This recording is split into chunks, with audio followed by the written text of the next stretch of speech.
واقعہ کربلا کو آج تقریباً 1373 سال گزر چکے ہیں، مگر یہ ایک ایسا المناک اور دل فگار غمزدہ سانحہ ہے کہ پورے ملت اسلامیہ کے دل سے محو یعنی زائل نہ ہو سکا۔ یہ واقعہ حضرت امام حسین رضی اللہ تعالیٰ عنہ کی شہادت سے وابستہ ہے۔ آپ صلی اللہ علیہ وسلم کے نواسے حضرت علی کرم اللہ وجہ الکریم اور بی بی فاطمہ رضی اللہ تعالیٰ عنہا کے لخت جگر تھے۔ اسلامی تاریخ میں دور خلافت کے بعد یہ واقعہ اسلام کی دینی، سیاسی اور اجتماعی تاریخ پر سب سے زیادہ اثر انداز ہوا ہے۔ حضرت امام حسین رضی اللہ تعالیٰ عنہ کی شہادت کے اس عظیم واقعہ پر بلا شک و شبہ اور بلا مبالغہ دنیا کے کسی بھی حادثہ پر نسل انسان کے اس قدر آنسو نہ بہے ہوں گے، بلکہ یہ کہنا بے جا نہ ہوگا کہ حضرت امام حسین رضی اللہ تعالیٰ عنہ کے جسم مبارک سے جس قدر خون دشت کربلا میں بہا تھا، اس کے بدلے پوری ملت اسلامیہ ایک ایک قطرہ کے عوض اشکہائے رنج و غم کا ایک سیلاب بہا چکی ہے اور لگاتار بہا رہی ہے اور بہاتی رہے گی۔ اللہ تعالیٰ نے واقعہ کربلا کو ہمیشہ کے لیے زندہ و جاوید بنا دیا تاکہ انسان اور خصوصاً ایمان والے اس سے عبرت حاصل کرتے رہیں۔ حضرت امام حسین رضی اللہ تعالیٰ عنہ کی ولادت مبارکہ 5 شعبان المعظم 4 ہجری کو مدینہ طیبہ میں ہوئی۔ سرکار اقدس صلی اللہ علیہ وسلم نے آپ کے کان میں اذان دی، منہ میں لعاب دہن ڈالا اور آپ کے لیے دعا فرمائی۔ پھر 7ویں دن آپ کا نام حسین رکھا اور عقیقہ کیا۔ حضرت امام حسین رضی اللہ تعالیٰ عنہ کی کنیت ابو عبداللہ اور لقب سبط رسول تھا۔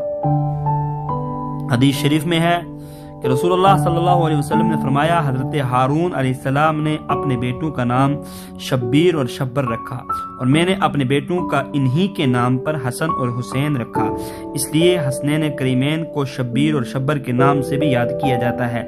سریانی زبان میں شبیر اور شبر، عربی زبان میں حسن اور حسین دونوں کے معنی ایک ہی ہیں۔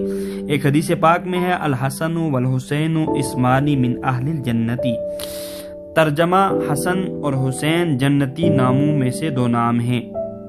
ابن العرابی حضرت مفضل رضی اللہ تعالیٰ عنہ سے روایت ہے، اللہ تعالیٰ نے یہ نام مخفی یعنی پوشیدہ رکھے، یہاں تک کہ نبی اکرم صلی اللہ علیہ وسلم نے اپنے نواسوں کا نام حسن اور حسین رکھا۔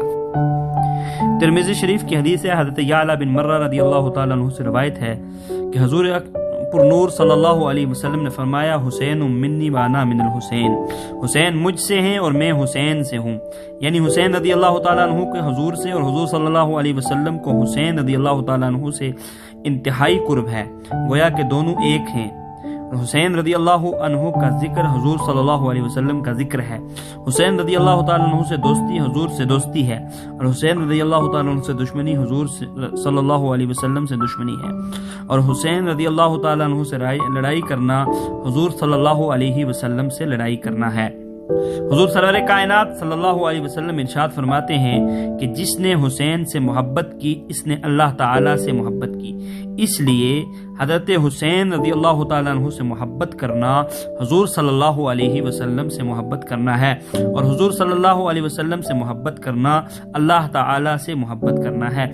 حضرت امام حسین رضی اللہ تعالیٰ عنہ سے روایت ہے کہ حضور اکرم صلی اللہ علیہ وسلم نے فرمایا، جسے پسند ہو کہ کسی جنتی جوانوں کے سردار کو دیکھے تو وہ حسین بن علی رضی اللہ تعالیٰ عنہ کو دیکھے۔ اور حضرت ابو ہریرہ رضی اللہ تعالیٰ عنہ سے روایت ہے، فرماتے ہیں کہ حضور رسول اللہ صلی اللہ علیہ وسلم مسجد میں تشریف لائے اور فرمایا، چھوٹا بچہ کہاں ہے؟ حضرت امام حسین رضی اللہ تعالیٰ عنہ دوڑے ہوئے آئے اور حضور صلی اللہ علیہ وسلم کی گود میں بیٹھ گئے اور اپنی انگلیاں داڑھی مبارک میں داخل کر دی۔ حضور صلی اللہ علیہ وسلم نے ان کا منہ کھول کر بوسہ لیا اور فرمایا کہ اے اللہ، میں اس سے محبت کرتا ہوں، تو بھی اس سے محبت فرما اور اس سے بھی محبت فرما جو اس سے محبت کرے۔ اس حدیث پاک سے معلوم ہوا کہ حضور آقا دو عالم صلی اللہ علیہ وسلم نے صرف دنیا والوں ہی سے نہیں چاہا کہ حضرت امام حسین رضی اللہ تعالیٰ عنہ سے محبت کریں، بلکہ خدا تعالیٰ سے بھی عرض کیا کہ تو بھی ان سے محبت فرما، اور بلکہ یہ بھی عرض کیا کہ حسین رضی اللہ تعالیٰ عنہ سے محبت کرنے والوں سے بھی محبت فرما۔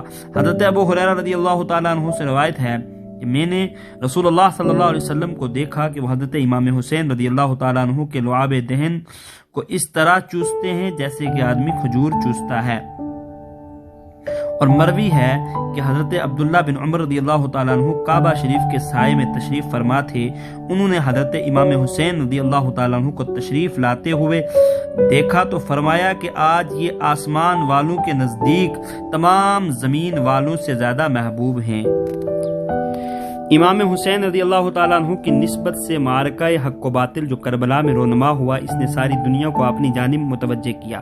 حضرت امیر معاویہ رضی اللہ تعالیٰ عنہ کے بعد 56 ہجری میں یزید ولی عہد مقرر ہوا.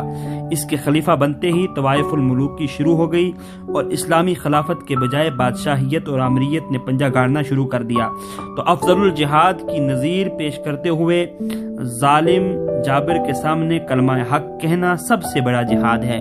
اس کی عملی تصویر بن کر امام حسین رضی اللہ تعالیٰ عنہ نے دین کی سربلندی کی خاطر اٹھ کھڑے ہوئے اور دین حق اور دین اسلام اس طرح کا دائی نہیں، یہ اسلامی روح کے خلاف ہے، اور پیغام دیا کہ مومن حکومت و سلطنت، ظلم و جبر اور طاقت و قوت کے آگے ہتھیار نہیں ڈال سکتا ہے.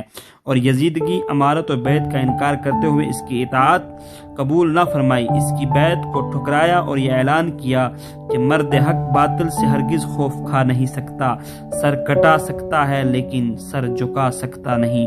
آپ کو یزیدی لشکر کے خطرناک عزائم کا انکشاف ہوا تو حرمت کعبہ کی خاطر وہاں سے نکلنے کا ارادہ فرمایا.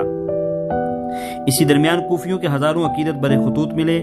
آپ ان پر کیسے بھروسہ کرتے؟ چونکہ انہی لوگوں نے حضرت علی کرم اللہ وجہ الکریم رضی اللہ تعالیٰ عنہ کو بھی شہید کیا تھا. اس لیے تحقیق کی خاطر اپنے چچا زاد بھائی مسلم بن عقیل کو وہاں بھیجا. ان کے ہاتھ پر 18,000 لوگوں نے، ایک روایت میں 27,000 لوگوں نے بیعت کی. اور اس کو دیکھ کر حضرت مسلم نے حضرت امام حسین کو آنے کے لیے اجازت خط لکھ دیا. تو آپ کوفہ کے لیے عازم سفر ہوئے تو حضرت عبداللہ بن عباس رضی اللہ تعالیٰ عنہ جیسے جلیل القدر صحابہ اور حضرت عبداللہ بن جعفر رضی اللہ تعالیٰ عنہ دیگر صحابہ نے آپ کو کوفہ جانے سے منع فرمایا، لیکن آپ نے دین حق کی خاطر جان کی قربانی کے لیے بھی ذرا سی لرزش نہ دکھائی. یزید کے گورنر